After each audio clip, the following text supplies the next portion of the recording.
Over 99% of software engineers will spend their entire career making somebody else rich. And the crazy part about this is that they'll convince themselves that it's actually the smartest move, pointing to the salary, the benefits, the stock options, and tell you that fundamentally, entrepreneurship is simply too risky. But here's what nobody actually talks about.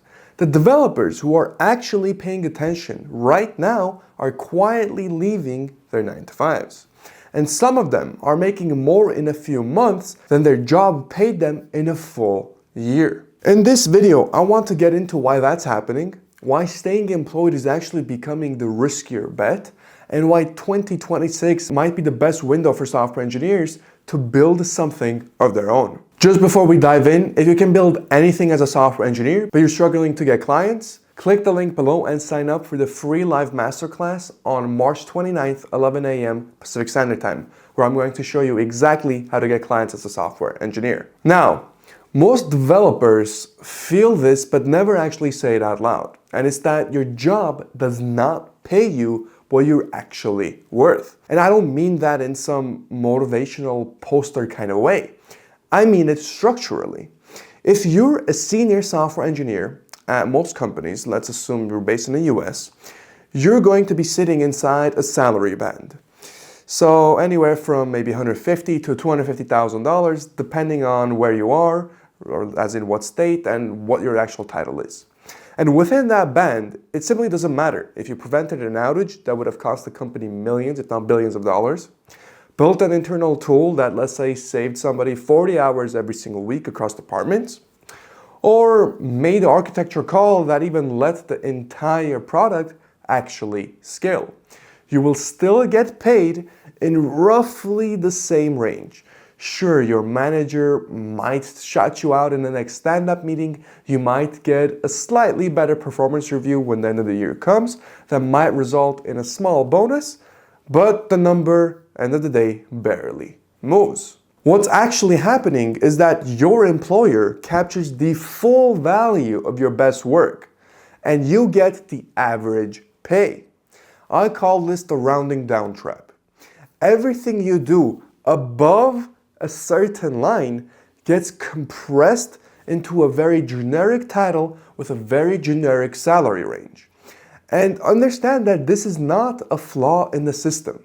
This is exactly how the system was meant to be working in the first place. This is all intentional. And the longer you stay in this system, the harder it gets to leave. Because your lifestyle expands, you take on, let's say, a bigger mortgage, you expand your family, you get used to the paycheck and it becomes comfortable. The vesting schedule, the refreshers, the promotion cycles, all of it are designed to keep you waiting for the next milestone. After the next grant, after the next bonus, after the next title, and then that passes and you are still aiming for the next one, telling yourself, oh, I'll actually quit after the next one. And let me ask you honestly, if your job disappeared tomorrow and you don't get a severance check and you don't have a safety net, could you generate income on your own within 30 days? Most developers cannot answer yes to this question, which means that your entire financial life depends on one company continuing to find you useful. And that's a single point of failure. So it's the furthest thing from security as most people might think. And while most developers are stuck in that cycle, keep in mind that there are roughly 33 million small to medium-sized businesses in the United States that need the same technical help that you're offering right now. And they have almost no idea how to adapt to what is happening with AI. Don't take my word for it. 84% of people in the world have not used it. 16% are only on the free tier. Less than 0.03% are actually utilizing AI. And keep in mind, I'm not going to talk about the big tech companies. I'm talking about dental offices, law firms, HVAC businesses, logistics operators, healthcare practices, real white-collar and blue-collar businesses with actual revenue and real-world problems that are costing them money or time every single month. And what makes this even more interesting is that despite all of the noise about AI agencies and consultants that you'll see on YouTube or online, most small and medium-sized business owners genuinely cannot find the technical help that they trust. And the reason is simple. It comes from a communication gap. On one side, you've got a wave of people who watched a YouTube tutorial, learn how to connect a few nodes in make.com, and now call themselves AI consultants and AI engineers. But they fundamentally cannot actually deliver anything reliable. On the other side, you have the technical software engineers who could solve all of these problems in their sleep, but they are way too deep in somebody else's code base to actually even notice that opening and take advantage of it. And that gap is where developers who are actually moving fast right now are positioning themselves in. And look, I know what this is going to sound like from the outside. You're probably already picturing quitting your job, burning through savings for months, and building something nobody asked for and hoping that it works out. But that is not what I'm describing at all. The developers that are winning right now are not locking themselves in a room to build a SaaS product that nobody has requested. They are starting out with services, finding a very particular problem that a very specific type of a business has or a person has. They are solving it, they're getting paid for it, and only after it's been validated, they then productize it into an actual software. And the reason this works especially well for software engineers is almost embarrassingly obvious. Because you can build things. That's a capability that most people simply do not have.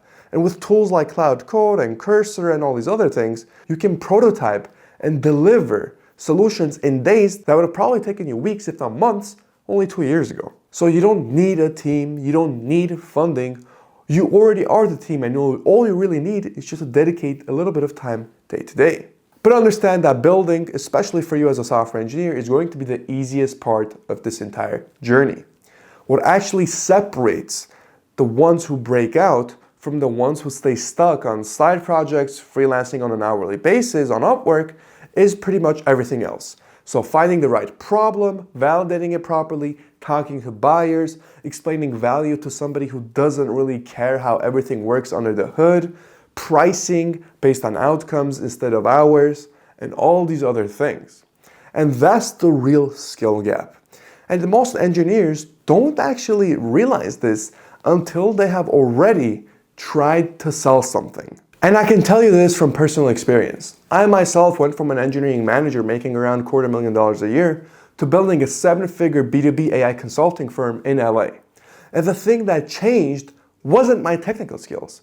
In fact, I already had those, and if I were to even make a point, maybe I would say they got worse over time because I did technical stuff less and less.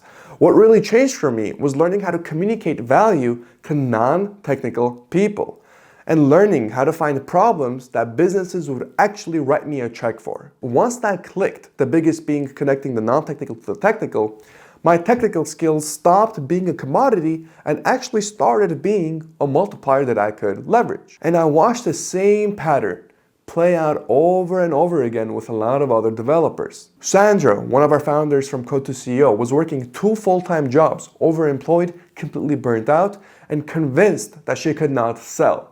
But within months, she was making over $20,000 a month from her own business. John, another one of our founders from Code to CEO, went from zero to over $100,000 in monthly recurring revenue in under a year.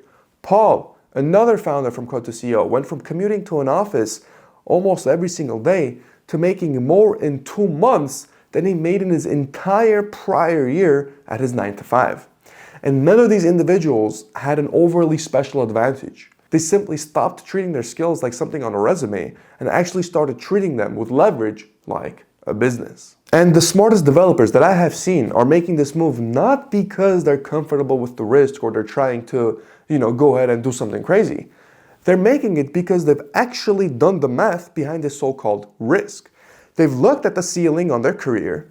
They've taken a look at what AI is doing to the cost of building. They're taking a look at how many businesses are actually sitting there with cash and problems and nobody there to help them. And they're fundamentally understanding that the entire world is going to change because of this movement. And they've realized that betting everything on one employer is actually fundamentally and mathematically the riskier position. The developer who builds their own thing and has actual clients, actual systems, and actual relationships that they own does not have one point of failure. And they don't need any single company's approval to survive. So if there's one thing you take away from this video, is this: you are not underpaid. You are simply under-leveraged. Now, if you love building but you cannot seem to land any clients as a software engineer, on March 29th, I will show you exactly how to find, reach out to, and close real paying customers without having to rely on things such as referrals, spamming connections on LinkedIn, or cutting your rates to try to compete on Upwork. So sign up in the description below. It is completely free, and make sure not to miss the live Q&A section at the very end where you can ask me anything. Now, if you are actually really serious about building your own software business, click the link below to work with me and apply to Code to CEO, the world's #1 startup accelerator specifically for software engineers. You'll be chatting with me directly. And if you are not ready for that yet, watch this video right here to see how I personally would start a 7-figure software business from scratch in 2026 if I had to start all over again. As always, thank you so much for watching and have a good rest of your day.